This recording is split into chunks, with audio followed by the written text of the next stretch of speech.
こんにちは。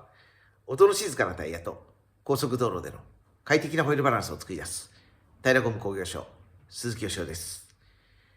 今日は2024年1月30日火曜日です。タイヤ交換の際のバランス調整、ホイールバランスの調整、特にしっかり念入りにやっておきたいというふうにお考えでいらっしゃいます方、お待ちしています。お気軽にお問い合わせいただきたいと思います。